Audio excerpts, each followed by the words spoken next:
পত্রিকায় বিজ্ঞপ্তি প্রকাশের পরেও আসামিরা আদালতে উপস্থিত না হন, তাহলে আদালত তাদের অনুপস্থিতিতে বিচারের রাস্তায় অগ্রসর হবেন। 7 দিনের মধ্যে হাজির না হলে পলাতক দেখিয়ে বিচার শুরু হবে শেখ হাসিনার, জানালো ট্রাইব্যুনাল। টিউলিপকে বাংলাদেশি হিসেবে দুর্নীতির মামলার আসামি করেছে দুদক। তারেক ইউনূস বৈঠকে পূরণ হয়েছে জনপ্রত্যাশা। লন্ডন থেকে ফিরে আমির খসরু, সরকারের দায় মুক্তির কিছু ছিল না বললেন সালাউদ্দিন আহমদ। বিতর্কিত 3 জাতীয় নির্বাচন আয়োজনে জড়িতদের ভূমিকা তদন্তে কমিটি গঠনের নির্দেশ প্রধান উপদেষ্টার, জানালেন আগামী মাসে জুলাই সনদ উপস্থাপন।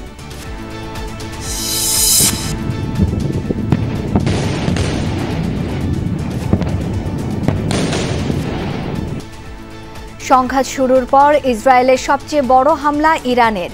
তেল আবিব সহ বিভিন্ন শহরে ক্ষেপণাস্ত্রের আঘাত। তেহরানে রাষ্ট্রীয় টেলিভিশনে হামলা। صدایی که شنیدید فضای غبارآلود استودیو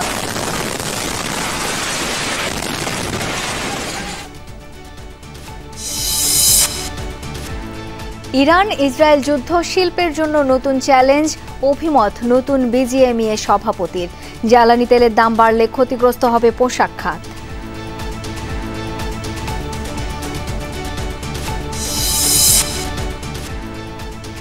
দর্শক, এছাড়াও রাতের বাংলাদেশে থাকছে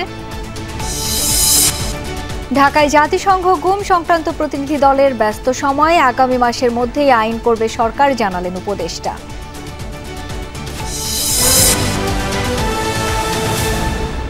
মানবতা বিরোধী অপরাধের মামলার আসামি সাবেক প্রধানমন্ত্রী শেখ হাসিনা ও সাবেক স্বরাষ্ট্রমন্ত্রী আসাদুজ্জামান খান কামালকে খুঁজে পায়নি পুলিশ। তাই তাদের 24 জনের মধ্যে ট্রাইব্যুনালে হাজির হতে পত্রিকায় বিজ্ঞপ্তি দেওয়ার নির্দেশ দিয়েছেন আন্তর্জাতিক অপরাধ ট্রাইব্যুনাল। সোমবার শুনানি শেষে এই আদেশ দেন ট্রাইব্যুনাল। এরপরও যদি তাদের ট্রাইব্যুনালে হাজির করা না যায়, তাহলে আইন অনুযায়ী তাদের অনুপস্থিতিতেই বিচার প্রক্রিয়া চলবে বলে জানান চিফ প্রসিকিউটর। 1-2 নন, 1400-রও বেশি মানুষ হত্যার আসামি সাবেক প্রধানমন্ত্রী শেখ হাসিনা। জুলাই অভ্যুত্থানে মানবতা বিরোধী অপরাধ মামলার মূল আসামি তিনি। 5 আগস্ট ভারতে পালিয়ে যাওয়ার পর আন্তর্জাতিক অপরাধ ট্রাইব্যুনালে তার বিচার প্রক্রিয়া শুরু হয়। গত 1 জুন শেখ হাসিনা, আসাদুজ্জামান খান কামাল, চৌধুরী আব্দুল্লাহ মামুনের বিরুদ্ধে আন্তর্জাতিক অপরাধ ট্রাইব্যুনালে তদন্ত প্রতিবেদন দাখিল করা হয়। অভিযোগ আমলে নিয়ে পরবর্তী শুনানির জন্য 16 জানুয়ারি দিন ধার্য করেছিলেন ট্রাইব্যুনাল। পাশাপাশি নির্দেশ দেওয়া হয় 3 জনকে ট্রাইব্যুনালে হাজির করার। সে অনুযায়ী সোমবার পুলিশের সাবেক আইজিপি চৌধুরী আব্দুল্লাহ মামুনকে ট্রাইব্যুনালে হাজির করা হয়। চিফ প্রসিকিউটর জানান, শেখ হাসিনা ও আসাদুজ্জামান খান কামালকে খুঁজে পায়নি আইনশৃঙ্খলা রক্ষাকারী বাহিনী। সব শুনে আন্তর্জাতিক অপরাধ ট্রাইব্যুনাল 24 জুনের মধ্যে তাদের হাজির হতে পত্রিকায় বিজ্ঞপ্তি দেওয়ার নির্দেশ দেন। গ্রেপ্তারি পরোয়ানার ব্যাপারে আমাদের আইনশৃঙ্খলা রক্ষাকারী বাহিনী অর্থাৎ পুলিশ রিপোর্ট দিয়েছেন যে আসামি শেখ হাসিনা এবং আসামি আসাদুজ্জামান খান কামালের বাসায় বিভিন্ন সময় অভিযান পরিচালনা করে তাদেরকে সেখানে পাওয়া যায়নি। তারা রিপোর্ট দিয়েছেন আরও যে বিভিন্ন সামাজিক যোগাযোগ মাধ্যম এবং পত্রপত্রিকার রিপোর্ট থেকে তারা জানতে পেরেছেন যে এই আসামিদ্বয় গ্রেপ্তার এড়ানোর জন্য বর্তমানে ভারতে পলাতক অবস্থায় রয়েছেন। তাদেরকে পরবর্তীতে গ্রেপ্তার করা সম্ভব হলে আদালতে সোপর্দ করবে। চিফ প্রসিকিউটর জানান, নির্ধারিত সময়ের মধ্যে তারা ট্রাইব্যুনালে হাজির না হলে আইন অনুযায়ী তাদের অনুপস্থিতিতেই চলবে বিচার কাজ। যদি এই পত্রিকায় বিজ্ঞপ্তি প্রকাশের পরেও আসামিরা আদালতে উপস্থিত না হন, তাহলে আদালত তাদের অনুপস্থিতিতে বিচারের রাস্তায় অগ্রসর হবেন। সেটা আমাদের আইনে সুনির্দিষ্টভাবে বর্ণনা করা আছে। তারা যদি এই সময়ের মধ্যে উপস্থিত না হন, তাহলে আদালত আইন অনুযায়ী তার পরবর্তী কার্যধারা গ্রহণ করবেন এবং তাদের অনুপস্থিতিতেই বিচার কার্য পরিচালিত হবে। মানবতা বিরোধী অপরাধের মামলায় শেখ হাসিনাকে 5টি অভিযোগে অভিযুক্ত করা হয়েছে। Mainul Maruf, Jamuna News, Dhaka. Tulip Siddiq British MP হিসেবে নয়, বাংলাদেশি নাগরিকত্বের আড়ালে দুর্নীতির আশ্রয় নিয়েছেন। সাবেক ভূমিমন্ত্রী সাইফুজ্জামান জাভেদ সহ কয়েকজনের সম্পদ জব্দের চিঠি দিয়েছে দুদক। সংস্থাটির চেয়ারম্যানের দাবি, পাচারকারীদের সাথে সমঝোতা করে অর্থ ফেরানোর কোনো সুযোগ নেই। যুক্তরাজ্যের আদালত থেকে অনুমতি মিললে পাচার হওয়া সম্পদ দেশে ফেরানো সম্ভব। আওয়ামী লীগ সরকারের ভূমিমন্ত্রী সাইফুজ্জামান চৌধুরী জাভেদের যুক্তরাজ্য সহ বিভিন্ন স্থানে প্রায় ৬০০ বাড়ি ও ফ্ল্যাটের সন্ধান পায় দুদক। এর মধ্যে যুক্তরাজ্যের ৩৪৩টি বাড়ি, যার বাজার মূল্য ১,০২৫ কোটি টাকা। এছাড়াও ব্যাংকে ৩৫ কোটি টাকারও সন্ধান পায় সংস্থাটি। পট পরিবর্তনের পর এসব সম্পদ জব্দ করতে আদালতের মাধ্যমে আবেদন করে দুদক। সম্প্রতি যুক্তরাজ্যের যুক্তরাজ্য ন্যাশনাল ক্রাইমস এজেন্সি কিছু সম্পদ জব্দ করে। সংবাদ সম্মেলনে এসব তথ্য জানিয়ে দুদক চেয়ারম্যান বলেন, পাচার করা টাকায় সম্পদ গড়েছেন জাবেদের ভাই রনি সহ কয়েকজন। তাদের সম্পদ জব্দ করতে এবার চিঠি দিয়েছে দুদক। জাবেদ সাহেবের মোট 580টা বাড়ির আমরা সন্ধান পাই। এর মধ্যে 343টা বাড়ি, যার আনুমানিক মূল্য বাংলাদেশি মুদ্রায় বলা যায় প্রায় ১,০২৫ কোটি টাকা। এইটা আমাদের জন্য এনসিএ ফ্রিজ করেছে। সংবাদ সম্মেলনে ব্রিটিশ এমপি টিউলিপ প্রসঙ্গেও কথা বলেন আব্দুল মোমেন। বাংলাদেশি নাগরিকত্বের আড়ালে মৎস্য খামার ট্যাক্স ফাইলে অস্বাভাবিক সম্পদের প্রমাণ পেয়েছে তারা। সেই দুর্নীতির দায় এড়াতে বারবার ব্রিটিশ নাগরিকত্বের পরিচয় ব্যবহার করছেন বলেও অভিযোগ দুদক চেয়ারম্যানের। তিনি যতই বলুন না কেন আমি ব্রিটিশ, আমরা যখন আমাদের কাগজপত্র দেখছি তাতে তো বাংলাদেশি মনে হচ্ছে। এখন যদি আপনি অবস্থার পরিপ্রেক্ষিতে নিজের সুবিধার জন্য কখনো ব্রিটিশ বলেন, কখনো বাংলাদেশি বলেন, এটা কি সমীচীন কিনা, এটা আমার মনে হয় আপনারা এটা ভালো বিবেচনা করবেন। যুক্তরাজ্য বাংলাদেশের সাবেক হাইকমিশনার সাইদা মোনা তাসনিম ও তার স্বামীর বিরুদ্ধে ২,০০০ কোটি টাকা পাচারের অভিযোগ অনুসন্ধান শুরু করেছে কমিশন। নাম সর্বস্ব ভুয়া প্রতিষ্ঠানের নামে বিভিন্ন আর্থিক প্রতিষ্ঠান থেকে আনুমানিক ২,০০০ কোটি টাকা আত্মসাৎপূর্বক বিদেশে পাচার করেন। আমরা এটা নিয়ে কাজ শুরু করেছি। পাচারকারীদের সাথে সমঝোতা করে অর্থ ফেরানোর কোনো সুযোগ নেই বলেও মন্তব্য করেন দুদক চেয়ারম্যান। নন কম্পাউন্ডেবল মামলাতে আমাদের সমঝোতা করার কোনো সুযোগ নেই। আশিক মাহমুদ, যমুনা নিউজ, ঢাকা। রমজানের আগে নির্বাচন করার সিদ্ধান্তে জনগণের প্রত্যাশা পূরণ হয়েছে। লন্ডন থেকে ঢাকায় ফিরে বললেন বিএনপির স্থায়ী কমিটির সদস্য আমির খসরু মাহমুদ চৌধুরী। স্থায়ী কমিটির আরেক সদস্য সালাউদ্দিন আহমদ সরকারকে লন্ডন বৈঠকে নেওয়া সিদ্ধান্ত যথাযথ প্রক্রিয়ায় নির্বাচন কমিশনকে জানানোর পরামর্শ দিয়েছেন। এছাড়া দলটির মহাসচিব মির্জা ফখরুল ইসলাম আলমগীরের নেতৃত্বে যুক্তরাজ্যের হাই কমিশনার সারা কুকের সঙ্গে বৈঠক করেছে বিএনপির একটি প্রতিনিধি দল। প্রধান উপদেষ্টার সাথে তারেক রহমানের বৈঠক শুরুর কয়েক ঘণ্টা আগে লন্ডনে যান বিএনপি নেতা আমির খসরু মাহমুদ চৌধুরী। 6 দিনে সেই সফর শেষে সোমবার ঢাকায় ফিরেন তিনি। সাংবাদিকদের প্রশ্নের জবাবে আমির খসরু জানান, লন্ডন বৈঠক সফল, সংস্কার প্রশ্নে ঐক্যমত হলে 1 মাসের বেশি সময় লাগবে না। জনগণের নির্বাচনের যে প্রত্যাশা ছিল সেটা পূরণ হয়েছে আমি মনে করি। সেদিক থেকে তো আমি মনে করি এটা সফল একটা আলোচনা হয়েছে। আমরা তো দ্রুততম সময়ে নির্বাচন সবসময় যেমন ডিসেম্বরের মধ্যে সম্ভব, সেটা ফেব্রুয়ারিতে গেলেও তেমন কোনো বড় সমস্যা তো না। যেখানে ঐক্যমত যতটুকু হবে ততটুকু সংস্কার হবে এবং বাকি অংশটা আমরা নির্বাচনের মাধ্যমে জাতির কাছে নিয়ে যেতে হবে।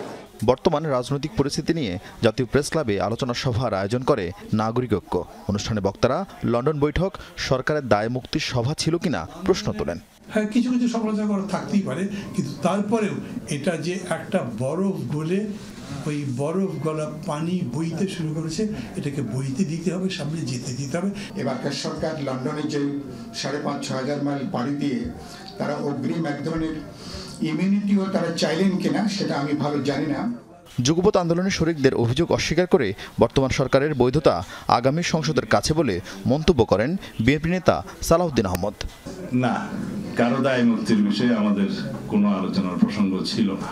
কনস্টিটিউশনালি আপনাদের এই সরকারের রেটিফিকেশন লাগবে ইন দ্য নেক্সট পার্লামেন্ট, এটাও আপনারা মাথায় রাখবেন।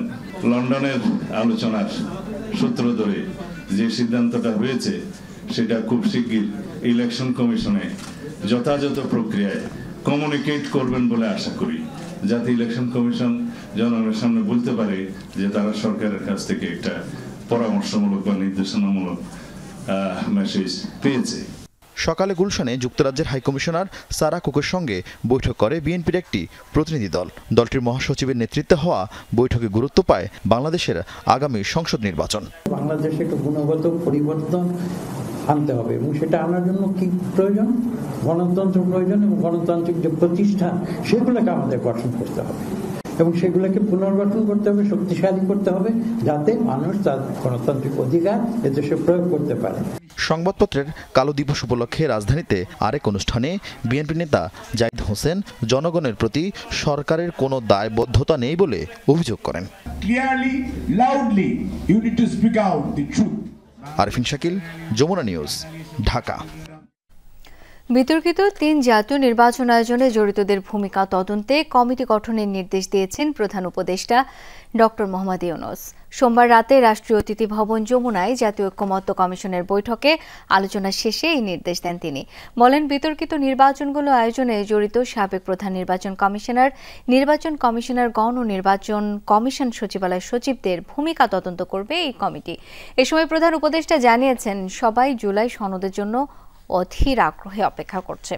আগামী মাসের মধ্যে এই সনদ উপস্থাপন করা হবে। বৈঠকে প্রধান উপদেষ্টা তার লন্ডন সফরের অভিজ্ঞতা বর্ণনা করেন। বৈঠকে উপস্থিত ছিলেন জাতীয় ঐকমত্য কমিশনের সহসভাপতি অধ্যাপক আলী রিয়াজ, সদস্য ডক্টর বদিউল আলম মজুমদার, ডক্টর ইফতেখারুজ্জামান, সফর রাজ হোসেন ও ডক্টর মোহাম্মদ আয়ুব মিয়া। অন্যদের মধ্যে উপস্থিত ছিলেন প্রধান উপদেষ্টার মুখ্য সচিব সিরাজউদ্দিন মিয়া ও বিশেষ সহকারী মনির হায়দার।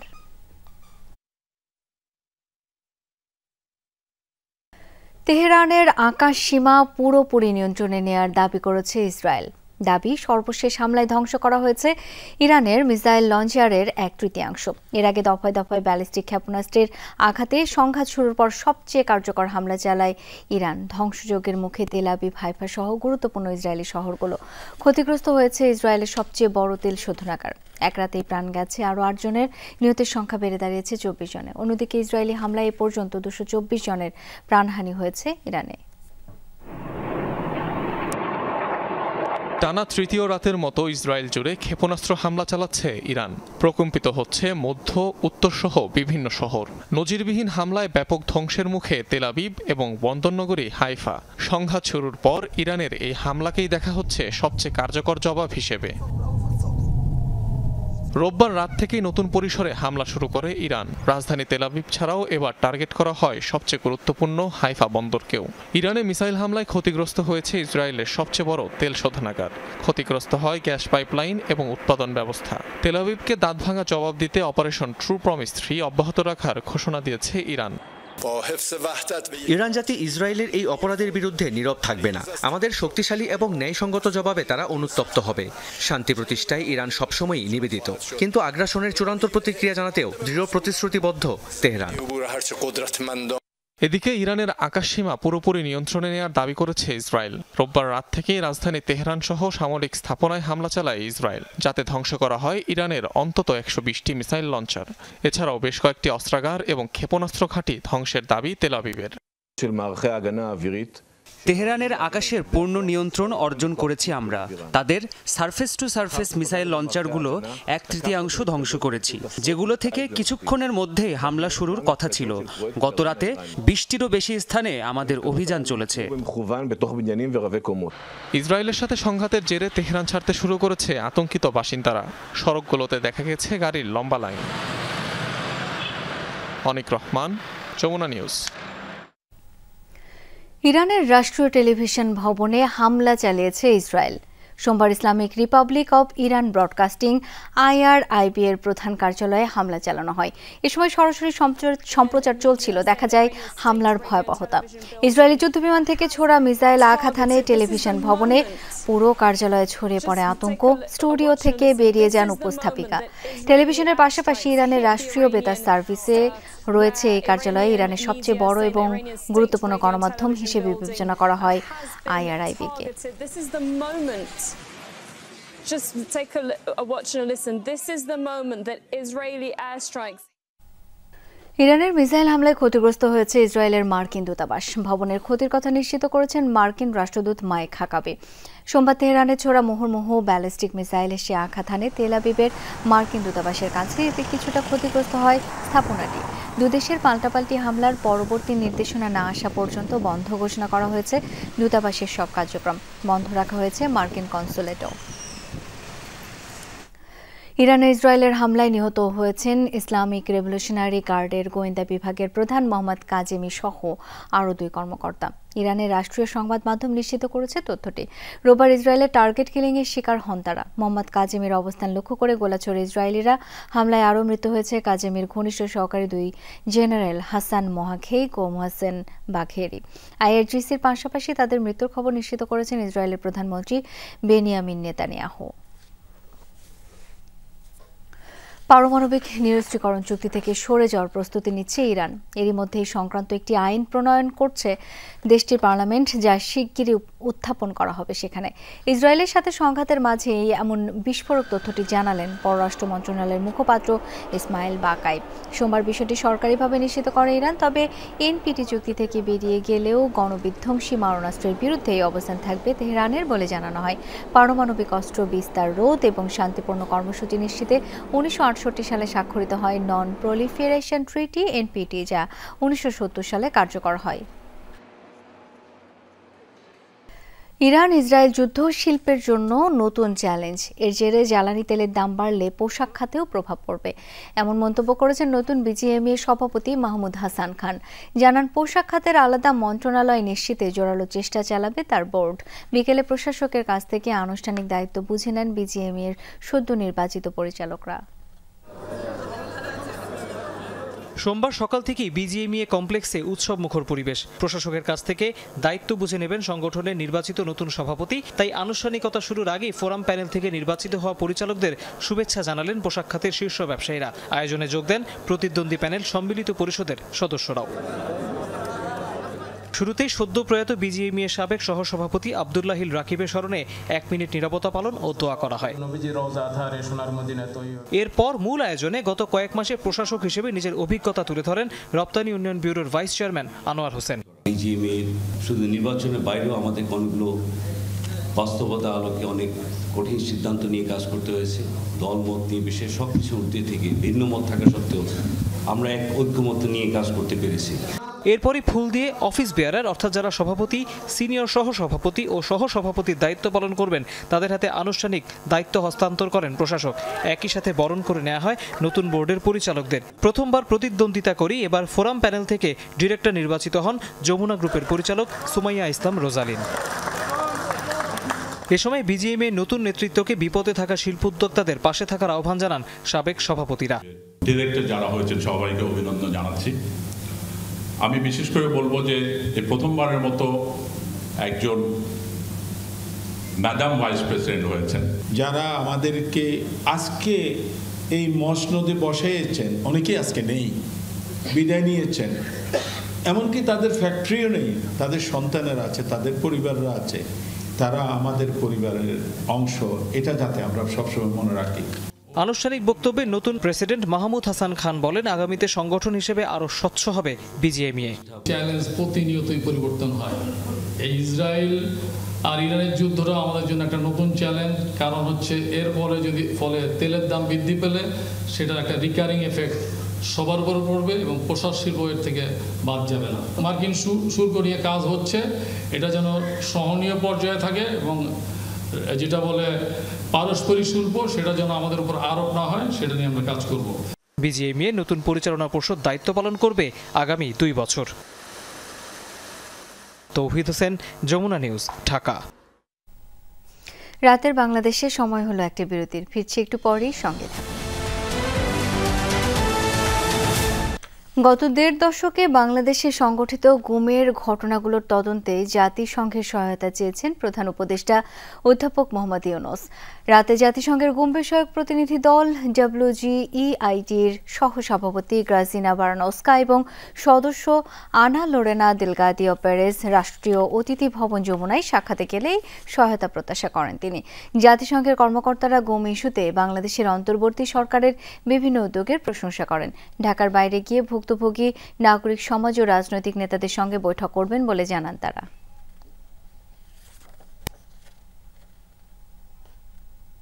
আগামী মাসের মধ্যে গুম প্রতিরোধ বিষয়ক আইন করা হবে জানিয়েছেন আইন উপদেষ্টা ডক্টর আসিফ নজরুল। বললেন, আইনের আওতায় একটি শক্তিশালী কমিশন হবে। জাতিসংঘের মানবাধিকার কমিশনের গুম বিষয়ক কারিগরি কমিটির 2 সদস্যের সাথে বৈঠক শেষে সচিবালয়ে কথা বলেন তিনি। সরকারি কর্মচারী আইনের ব্যাপারে পুনর্বিবেচনার অবকাশ আছে বলেও মনে করেন আইন উপদেষ্টা। 4 দিনের সফরে ঢাকায় এসেছেন জাতিসংঘের মানবাধিকার কমিশনের গুম বিষয়ক ওয়ার্কিং গ্রুপের 2 সদস্য গ্রাজিলা বারানোস্কা ও আনা লোরেনা ডেলগাদিলো পেরেজ। এটি তাদের প্রথম বাংলাদেশ সফর। সোমবার তারা বৈঠক করেন আইন উপদেষ্টার সাথে। পরে আসিফ নজরুল বলেন, গণঅভ্যুত্থানের বর্ষপূর্তির আগে সরকার গুম প্রতিরোধে আইন করতে চায়। আমাদের আগামী আশা করি আর কি আগামী 1 মাসের মধ্যে গুম বিষয়ক আইনটা এবং সিআরপিসির যে অ্যামেন্ডমেন্টটা সেটা হয়ে যাবে। লিগ্যাল এইডের যে অ্যামেন্ডমেন্টটা সেটা ইনশাআল্লাহ আগামী 2 সপ্তাহের মধ্যে হয়ে যাবে। আইন উপদেষ্টা জানান, জাতিসংঘের গুম বিষয়ক কমিটির ওয়ার্কিং গ্রুপ এর আগে দেশে আসতে চাইলেও আওয়ামী লীগ সরকার তা হতে দেয়নি। প্রথমবার দেশে এসেই গুম কমিশনের কিছু পদক্ষেপের প্রশংসা করেছেন ওয়ার্কিং গ্রুপের সদস্যরা। গুম প্রতিরোধ বিষয়ক আন্তর্জাতিক চুক্তি মেনে নিয়েছে বাংলাদেশ।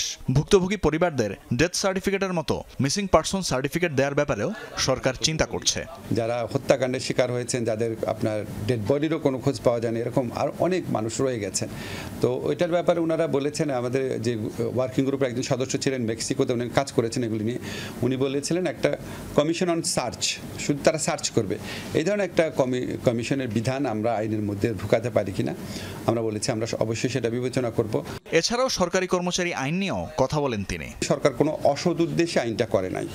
এখন অসৎ উদ্দেশ্যে আইন না করা হলেও কোনো আইনের মধ্যে এমন বিধান থাকতে পারে যেটা এই আইনের যারা সাবজেক্ট তাদের কাছে মনে হতে পারে যে তারা বিড়ম্বনা, হয়রানির শিকার হতে পারে। সেটা আমরা স্বীকার করি যে এরকম সম্ভাবনা এই আইনের মধ্যে থাকতে পারে। এরপর জাতিসংঘের গুম বিষয়ক ওয়ার্কিং গ্রুপের 2 সদস্য যান আন্তর্জাতিক অপরাধ ট্রাইব্যুনালে। সেখানে তারা বৈঠক করেন রাষ্ট্রপক্ষের আইনজীবীদের সাথে। তানফির মৌসুম, যমুনা নিউজ, ঢাকা। ভাই ছিলেন কুমিল্লার ব্রাহ্মণপাড়া বিএনপির স্থানীয় নেতা আর নিজে করতেন ছাত্রদল। শুধুমাত্র এই কারণেই ধরে নিয়ে নির্যাতন করে 2 চোখ তুলে নেয়ার অভিযোগ করেছেন কুমিল্লার গোলাম কিবরিয়া নামের ওই ছাত্রদল নেতা। সোমবার আন্তর্জাতিক অপরাধ ট্রাইব্যুনালে কুমিল্লার সাবেক এক সংসদ সদস্য ও উপজেলা চেয়ারম্যান সহ 15 জনের বিরুদ্ধে অভিযোগ দায়ের করেন তিনি। ট্রাইব্যুনালে সেই অভিযোগের বিস্তারিত জানাচ্ছেন মাইনুল মারুফ। মানুষ মারা যাওয়ার পরে অন্ধকার কবরে চলে যায়, কিন্তু আজকে আমি দুনিয়াতে বেঁচে থাকার পরও পৃথিবীটা আমার কাছে অন্ধকার। সজ্ঞানে থাকা একজন মানুষের চোখ তুলে নেওয়ার যন্ত্রণা কতটা নির্মম হতে পারে, আর সে চোখ হারিয়ে একজন মানুষের বেঁচে থাকাটা কি মৃত্যুর চেয়ে কম? 2016 সালের 21 জুলাই কুমিল্লার ব্রাহ্মণপাড়ার নিজ এলাকা থেকে তুলে নেওয়া হয় গোলাম কিবরিয়াকে। এরপর চলে তার উপর নির্মম নির্যাতন। আঙুল আর ছুরি দিয়ে এক পর্যায়ে তুলে নেওয়া হয় তার 2 চোখ। পুলিশে মাইর খাইছি বা ছাত্রলীগ মারছে, হুটহাট করে মাইর খাইছি, মাইর পড়ছে, ডিল পড়ছে, পিঠা পড়ছে গায়ে, কিন্তু আমাকে আমার চোখের পার চোখ রেখে আমার মতো একটা সুস্থ মানুষের চোখে ছুরিটা ঢুকাই দিয়ে একদম চোখটা আবার কি করছে, আঙ্গুল দিয়ে চোখটা টেনে ধরে ছুরি দিছে, দিয়ে চোখটা উপরে ফেলছে। ট্রাইব্যুনালে কিবরিয়ার অভিযোগ, চোখ তুলে নেওয়ার পর তাকে নিয়ে যাওয়া হয় হাসপাতালে। প্রাণ বাঁচানোর চিকিৎসা শেষে এক মামলায় গ্রেফতার দেখিয়ে তাকে পাঠানো হয় কারাগারে। আমার মাকে বলতেছে বদিউজ্জামান ওসি, এসআই সুমনাদিত্য বলতেছে টাকা পয়সা লাগবে, টাকা পয়সা না দিলে আমার ক্রস ফায়ার দিবে, না হয় পিডাই হাত পা ভেঙে দিবে। বলে যে তোরে তো অন্ধ ছেলে দিছি, পরে তোর ছেলে লাশ দেবো তোরে। আমাকে না পেয়ে কিন্তু আমার ভাইয়ের উপরে তাদের একটা দৃষ্টি পড়ে। গুম করে নির্যাতনের সে ঘটনায় 15 জনকে জড়িত উল্লেখ করে ট্রাইব্যুনালে অভিযোগ করেছেন কিবরিয়া। অভিযুক্তরা কুমিল্লা 5 আসনের সাবেক সংসদ সদস্য এম এ জাহের ও তৎকালীন কুমিল্লা দক্ষিণ ছাত্রলীগের সভাপতি ও পরবর্তীতে উপজেলা চেয়ারম্যান আবু তৈয়ব অপি সহ 15 জন। আমার 2 চোখ তুলে নিয়ে সারা জীবনের জন্য আমাকে অন্ধ করে দিয়েছে, তাদের বিরুদ্ধে অভিযোগ দায়ের করেছি। অপহরণ ও নির্যাতনের ঘটনাকে মানবতা বিরোধী অপরাধ বলছেন ট্রাইব্যুনাল প্রসিকিউটর। জানান, কিবরিয়ার এই অভিযোগ পাঠানো হবে ট্রাইব্যুনালের তদন্ত সংস্থায়। যাকে নির্যাতনটা করা হলো তাকে নির্যাতনের একমাত্র কারণ যদি হয় যে সে তৎকালীন সরকারের বিরোধী কোনো রাজনৈতিক দল করে, বিএনপি, জামাত অথবা তৎকালীন অন্য কোনো রাজনৈতিক দলের সদস্য হওয়ার কারণেই কেবল তার উপরে এই নিপীড়নটি চালানো হয়েছে, তবে এটি আন্তর্জাতিক অপরাধ ট্রাইব্যুনাল আইনের অধীন মানবতা বিরোধী অপরাধের পর্যায়ে পড়বে। কিবরিয়া হয়তো ফিরে পাবে না তার হারানো চোখ দুটো, তবে তার সাথে ঘটে যাওয়া লোমহর্ষক নির্যাতনের বিচার পাবেন এখন এই আশা কিবরিয়া ও তার পরিবারের। Mainul Maruf, Jamuna News, Dhaka. Activated carbon deodoriser যুক্ত কঙ্কা ফ্রিজে এক খাবারের গন্ধ অন্য খাবারে যেতে পারে না। ডাকসু নির্বাচন আয়োজনে 10 সদস্যের পরিচালনা কমিটির অনুমোদন দিয়েছে ঢাকা বিশ্ববিদ্যালয় সিন্ডিকেট। সোমবার বিকেলে বিশ্ববিদ্যালয়ের সিনেট ভবনে অনুষ্ঠিত সিন্ডিকেট সভায় ডাকসু নির্বাচন নিয়ে গুরুত্বপূর্ণ সিদ্ধান্ত হয়। সংসদ নির্বাচনের জন্য উদ্ভিদ বিজ্ঞান বিভাগের অধ্যাপক ডক্টর মোহাম্মদ জসিমউদ্দিনকে চিফ রিটার্নিং অফিসার করে 10 সদস্যের নির্বাচন পরিচালনা কমিটির অনুমোদন দিয়েছে সিন্ডিকেট। প্রক্টর অধ্যাপক সাইফুদ্দিন আহমদ জানান, ডাকসুর গঠনতন্ত্রের কিছু ধারা সংশোধনী অনুমোদন দেওয়া হয় বৈঠকে। এর মধ্যে উল্লেখযোগ্য হচ্ছে প্রার্থীদের বয়সসীমা তুলে দেওয়া হয়েছে, শুধু নিয়মিত শিক্ষার্থীরা নির্বাচনে প্রার্থী হতে পারবেন। আগামী 31 জুলাইয়ের মধ্যে ডাকসু নির্বাচন আয়োজন সম্ভব বলে মনে করেন প্রক্টর। আমরা যেটা ওয়ার্কআউট করে দেখেছি তাতে জুলাই মাসের মধ্যে নির্বাচন করা সম্ভব, কারণ নির্বাচনের তফসিল ঘোষণা থেকে নির্বাচন হওয়া পর্যন্ত 35 থেকে 40 দিন সময়ের মধ্যে এটা করা সম্ভব। শপথ ছাড়াই মেয়রের চেয়ারে বসলেন ইশরাক হোসেন। ঢাকা দক্ষিণ সিটি কর্পোরেশনের নগর ভবনে মেয়র হিসেবে বর্জ্য ব্যবস্থাপনা কর্মকর্তা কর্মচারীদের সাথে মতবিনিময় করেছেন বিএনপির এই নেতা। এ সময় অনেকেই তাকে ফুল দিয়ে শুভেচ্ছা জানান। অন্যদিকে নগর ভবনেই মেয়র হিসেবে শপথ পড়ানোর দাবিতে আন্দোলন চলছে। মতবিনিময় সভায় ইশরাক বলেন, গেজেট প্রকাশের পরও রাজনৈতিক কারণে মেয়রের চেয়ারে তাকে বসতে দেওয়া হচ্ছে না। ঢাকা দক্ষিণ সিটি কর্পোরেশনের মেয়র হিসেবে বিএনপি নেতা ইশরাককে শপথ পড়ানো না পড়ানো নিয়ে টানাপোড়েন চলছে দীর্ঘদিন ধরে। শপথ পড়ানোর দাবিতে চলছে টানা আন্দোলন, কার্যত অচল দক্ষিণের নগর ভবন। এরই মধ্যে সোমবার নগর ভবনে বর্জ্য ব্যবস্থাপনা কর্মকর্তা কর্মচারীদের সাথে মতবিনিময় করেন বিএনপি নেতা ইশরাক হোসেন। ব্যানারে লেখা, অনুষ্ঠানের প্রধান অতিথি ইঞ্জিনিয়ার ইশরাক হোসেন, মাননীয় মেয়র। এ সময় মেয়র হিসেবে অনেকেই তাকে ফুল দিয়ে শুভেচ্ছা জানান। ইশরাক বলেন, নির্বাচন কমিশনের গেজেট প্রকাশের পর থেকে ঢাকা দক্ষিণের প্রশাসক অবৈধ। আমি জনগণের ভোটে নির্বাচিত হয়েছি এবং আইনের মাধ্যমে, আদালতের মাধ্যমে আমার যে বর্তমান অবস্থান সেটাকে প্রতিষ্ঠা করেছি। এখানে অবৈধভাবে তারা প্রশাসক নিয়োগ দিয়ে তারা এখানে দুর্নীতিতে জড়িয়ে পড়েছিল। রাজনৈতিকভাবে তারা সিদ্ধান্ত নিয়েছে যে আমাকে বা বিএনপির প্রার্থীকে এখানে বসতে দেওয়া হবে না। এখানে তারা তাদের পছন্দসই প্রশাসককে বসাবে এবং সেই প্রশাসককে বসানোর মাধ্যমে আগামী জাতীয় নির্বাচনে তারা অবৈধ সুযোগ সুবিধা গ্রহণ করবে, এটি তাদের উদ্দেশ্য। আন্দোলনের সময় নগর ভবনের জরুরি সেবা কার্যক্রম চলমান ছিল দাবি করে ইশরাক বলেন, ডেঙ্গু নিয়ন্ত্রণে শহর পরিষ্কার রাখতে নির্দেশনা দেওয়া হয়েছে। ডেঙ্গুর প্রাদুর্ভাব দেখা দিচ্ছে, যার কারণে আগামী দিনগুলা ঢাকা শহরকে নিরাপদ রাখার জন্য মশক নিধন নিয়ন্ত্রণ যে কর্মসূচি রয়েছে নগর ভবনের, সেটিকে বেগবান করার জন্য এবং সেটি যাতে চলমান থাকে সেটি নিশ্চিত করার জন্য দপ্তরের যারা কর্মচারীরা রয়েছেন তাদের সাথে আমরা বৈঠক করছি। আগামী 2 দিন মেয়র হিসেবে অন্যান্য কর্মকর্তা ও ওয়ার্ড সচিবদের সাথে মতবিনিময় করবেন ইশরাক। জন্ম নিবন্ধন, মৃত্যু সার্টিফিকেট, ওয়ারিশ সার্টিফিকেট, নাগরিক সার্টিফিকেট, এই আবেদনগুলো ওয়ার্ড কার্যালয়ে ওয়ার্ড সচিবদের মাধ্যমে জমা নেওয়া হবে এবং পরবর্তীতে সেগুলোকে প্রক্রিয়া করে তাদেরকে দেওয়া হবে। মেয়র হিসেবে শপথের দাবিতে একদিকে আন্দোলন ও অন্যদিকে নাগরিক সেবা দেওয়ার ঘোষণা দিয়েছেন বিএনপির এই নেতা। 2020 সালের নির্বাচনের হিসেবে মেয়র পদের মেয়াদ শেষ হয়েছে গেল 15 মে। সরকারের পক্ষ থেকে কোনো ধরনের ভ্রুক্ষেপ করা হয় নাই, কোনো ধরনের যোগাযোগ করা হয় নাই। লামিয়া তিথি, যমুনা নিউজ, ঢাকা। সরকারি চাকরি অধ্যাদেশ বাতিলের দাবিতে সচিবালয়ে আবারও গণজমায়েত করেছে সচিবালয় কর্মকর্তা কর্মচারী ঐক্য ফোরাম। এ সময় গৃহায়ন মন্ত্রণালয়ের উপদেষ্টা বরাবর স্মারকলিপি দেয় সংগঠনটি। সকালে জনপ্রশাসন মন্ত্রণালয়ের সামনে বিক্ষোভ সমাবেশে বক্তারা অধ্যাদেশ বাতিলের দাবি জানান। এই ব্যাপারে সরকার দ্রুত সাড়া না দিলে বিভাগীয় পর্যায়ে সম্মেলন করে আন্দোলন সারা দেশে ছড়িয়ে দেওয়া হবে বলেও সতর্ক করেন সচিবালয় কর্মকর্তা কর্মচারী ঐক্য ফোরামের নেতারা। তাদের দাবি, এবার শুধু সরকারি কর্মচারীরা না, বিভিন্ন ক্যাডার সার্ভিসের কর্মচারীরা আন্দোলনে নেমেছে। মঙ্গলবার সকাল 11টায় আবারও সচিবালয়ে বিক্ষোভ সমাবেশের কর্মসূচি ঘোষণা করেন তারা। এই প্রজ্ঞাপনে বলা আছে আমাদের সাথে আলোচনা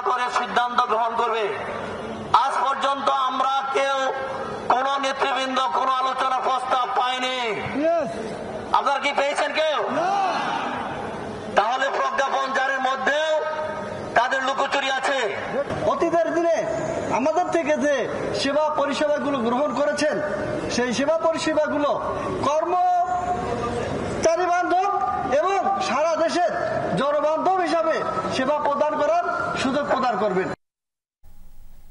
রাতের বাংলাদেশের সময় হলো আরো একটা বিরতির, সঙ্গে থাকুন।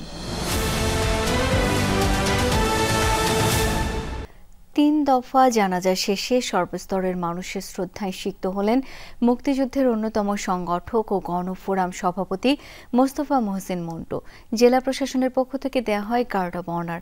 কেন্দ্রীয় শহীদ মিনারে শেষবার তার প্রতি শ্রদ্ধা জানালেন দীর্ঘদিনের রাজনৈতিক সহকর্মী, বিভিন্ন দলের নেতাকর্মী ও স্বজনরা। রোববার বিকেলে শেষ নিঃশ্বাস ত্যাগ করেন 69-এর গণ অভ্যুত্থান থেকে 71-এর মহান মুক্তিযুদ্ধের অন্যতম সংগঠক, ঢাকা জেলা গেরিলা বাহিনীর প্রধান মোস্তফা মহসিন মন্টু।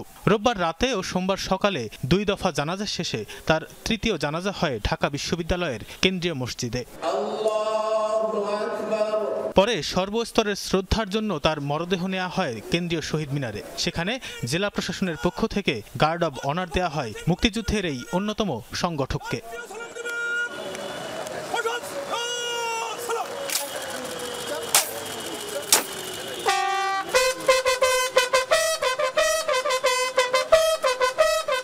পরে একে একে শ্রদ্ধা জানান তার স্বজন, রাজনৈতিক সহকর্মী ও সমাজের বিশিষ্টজনরা। শ্রদ্ধা জানান মোস্তফা মহসিন মন্টুর বন্ধু ও বিএনপি মহাসচিব মির্জা ফখরুল ইসলাম আলমগীর। গণফোরামের প্রতিষ্ঠাতা ডক্টর কামাল হোসেন বলেন, আপোষহীন ছিলেন মোস্তফা মহসিন মন্টু, তাই ছেড়েছিলেন আওয়ামী রাজনীতি। তিনি ছিলেন আপাতমস্তক একজন গণতান্ত্রিক নেতা, গণতন্ত্রে বিশ্বাস করতেন, যে নীতির সঙ্গে তিনি যে কখনো আপোষ করেন, যে কারণেই আওয়ামী লীগ ছেড়ে তিনি বেরিয়ে যাওয়ার পরে তিনি গণতন্ত্র প্রতিষ্ঠার জন্য এখানে কাজ করছেন। মন্টু তো আমাদের দলের সবচেয়ে শেষে বহুদিন ধরে উনি নেতৃত্ব দিয়েছেন এবং শেষ পর্যন্ত উনি মৃত্যু পর্যন্ত নেতৃত্ব দিয়ে গেছেন।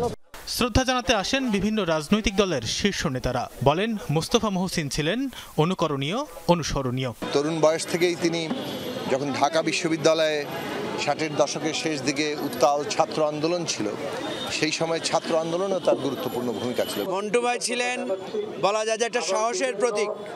যে কোনো জায়গায় ওনাকে আমরা ডাকলে, বিশেষ করে সাহসের জায়গায় মন্টু ভাইকে আমরা সবসময় খুবই প্রম্পট পেয়েছি। মন্টু ভাই, খসরু ভাই এবং তার যে দলবল সঙ্গে যারা ছিল তাদেরকে বাদ দিয়ে 69-এর আন্দোলন সফল হবে, এটা আসলে এই ইতিহাসে কল্পনা করা যায় না।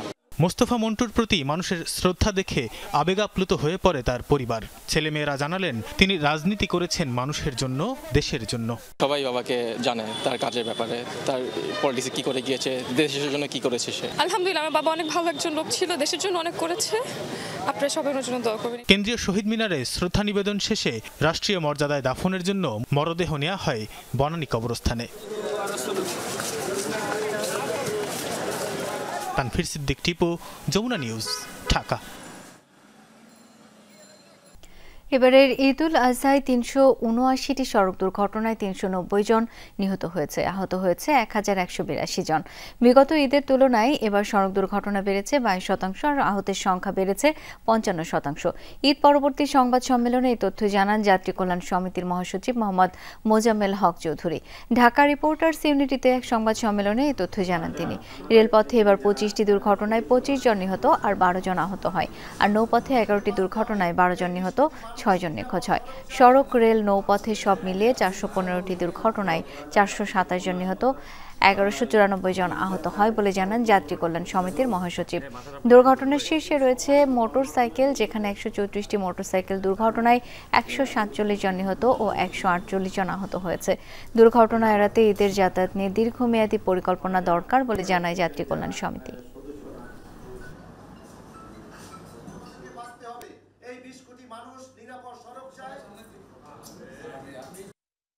ঈদের আগে ঈদের ছুটি কম থাকায় একসাথে বেশি মানুষ রাস্তায় নামার কারণে মানুষের যাতায়াতের ভোগান্তি, দীর্ঘ যানজটে আটকে পড়া, কাউন্টারগুলোতে চরম ভিড় এবং সড়কে বেপরোয়া যানবাহনের কারণে দুর্ঘটনা বেড়েছে। পবিত্র ঈদুল আজহায় সারা দেশে 379টি সড়ক দুর্ঘটনায় 390 জন নিহত হয়েছে, 1182 জন আহত হয়েছেন।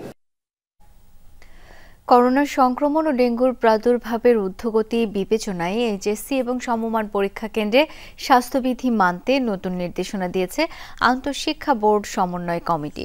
সোমবার কমিটি সভাপতি এবং মাধ্যমিক ও উচ্চ মাধ্যমিক শিক্ষা বোর্ড ঢাকার চেয়ারম্যান অধ্যাপক ডক্টর খন্দকার ইহসানুল কবির এই জরুরি নির্দেশনা জারি করেন। নির্দেশনায় পরীক্ষা কেন্দ্রে পরীক্ষার্থী সহ সংশ্লিষ্ট সবার মাস্ক পরিধান বাধ্যতামূলক করা হয়েছে। ডেঙ্গু বিস্তার রোধে কেন্দ্রের ভিতরে ও আশপাশে পরিষ্কার পরিচ্ছন্ন রাখার নির্দেশও দেওয়া হয়। এছাড়া জনসচেতনতা বৃদ্ধির লক্ষ্যে স্থানীয় প্রশাসনের সাথে সমন্বয় করে স্বাস্থ্যবিধি মেনে পরীক্ষায় অংশগ্রহণ ও পরীক্ষা কেন্দ্রের সামনে অভিভাবকদের সমাগম নিরুৎসাহিত করার প্রচারণা চালানোর কথাও বলা হয়েছে জরুরি এই নির্দেশনায়। ইরানে মোসাদের ড্রোন তৈরির একটি কারখানা জব্দ করেছে দেশটির সামরিক বাহিনী। রোববার গভীর রাতে তেহরানের উপকণ্ঠ থাকায় ওই কারখানায় অভিযান চালায় ইরানের নিরাপত্তা বাহিনী। ইসরায়েলের গোয়েন্দা সংস্থা মোসাদ ওই কারখানাটি পরিচালনা করে আসছিল। কারখানাটিতে ড্রোন তৈরির উপকরণ, ফিউজালাজের অংশসহ বিভিন্ন যন্ত্রাংশ তৈরি করা হচ্ছিল। এর পাশাপাশি প্রায় 200 কেজি বিস্ফোরক উদ্ধার করা হয়। হামলার জন্য ইরানের বিভিন্ন বিমান প্রতিরক্ষা ব্যবস্থার কাছে ড্রোনগুলো স্থাপনের পরিকল্পনা করা হচ্ছিল। ইসরায়েল ইরানে পারমাণবিক হামলা করলে তার জবাব দেবে পাকিস্তান, ভাইরাল হওয়া এমন দাবি অস্বীকার করেছে ইসলামাবাদ। দেশটির প্রতিরক্ষা মন্ত্রী খাজা আসিফ এই দাবি উড়িয়ে দেন। সামাজিক মাধ্যমে এক্সে দেয়া বক্তব্যে তিনি বলেন, পাকিস্তানের পরমাণু কার্যক্রম শুধুমাত্র দেশটির জনগণের কল্যাণে ব্যবহার হবে, কোনো ধরনের ষড়যন্ত্রে পাকিস্তান পড়বে না বলেও নিশ্চিত করেন খাজা আসিফ।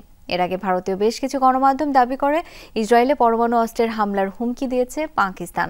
ইরানে হামলা হলে তার জবাবে পাল্টা হামলা করা হবে, এক ইরানি সেনা কর্মকর্তার বরাত দিয়ে জানানো হয় কথা। বাংলাদেশের বিপক্ষে 2 ম্যাচের টেস্ট সিরিজের জন্য 18 সদস্যের দল ঘোষণা করেছে শ্রীলঙ্কা। দলে আছে 6 নতুন মুখ। বোলিং অলরাউন্ডার ইশিতা ভিজেসুন্দারার সাথে অভিষেকে অপেক্ষায় আছে লাহিরু উদারা, পসিন্দু সোরিয়া বান্দারা, সোনাল দিনোসা, পবন রত্নায়েকে ও থারিন্দু রত্নায়েকে। এই সিরিজের সবচেয়ে আলোচিত মুখ অ্যাঞ্জেলো ম্যাথিউস, কেননা সিরিজের প্রথম টেস্ট শেষে অবসরে যাবেন 38 বছর বয়সী এই অলরাউন্ডার। 16 বছরের আগে পাকিস্তানের বিপক্ষে এই গলে টেস্ট ক্যারিয়ার শুরু করেন ম্যাথিউস। 17 জুন প্রথম টেস্টের পর 25 জুন কলম্বোয় মাঠে গড়াবে দ্বিতীয় টেস্ট। 30 ওভারের ম্যাচে 327 রান করে অপরাজিত আছেন ভারতের ক্রিকেটার বৈভব সূর্যবংশীয় বন্ধু অয়ন রাজ। 41টি চার 22টি ছক্কা হাঁকিয়ে ইনিংস সাজিয়েছেন 13 বছর বয়সী এই কিশোর। ঘটনাটি মুজফ্ফরপুরের জেলা ক্রিকেট লিগে। সেখানে সংস্কৃতি ক্রিকেট একাডেমির হয়ে খেলে অয়ন। 134 বলে ট্রিপল সেঞ্চুরি হাঁকান অয়ন, যেখানে শুধু বাউন্ডারি থেকে এসেছে 296 রান। স্ট্রাইক রেট 200-রও বেশি। এমন এক ট্রিপল সেঞ্চুরির পর সামাজিক যোগাযোগ মাধ্যমে ভাইরাল এই কিশোর। ভারতের সংবাদ মাধ্যমে অয়ন জানান, ছোটবেলা থেকে বৈভবের সঙ্গে ক্রিকেট খেলেছেন তিনি, বর্তমানে হাঁটছেন তারই পথে। অয়নের বাবাও একজন ক্রিকেটার ছিলেন। জাতীয় দলে খেলার স্বপ্ন থাকলেও তা পূরণ হয়নি, তাই তো ছেলেকে দিয়েই নিজের স্বপ্ন পূরণ করতে চান অয়নের বাবা। এই ছিল রাতের বাংলাদেশে। এতক্ষণ আমাদের সাথে থাকার জন্য সবাইকে অসংখ্য ধন্যবাদ। শুভরাত্রি।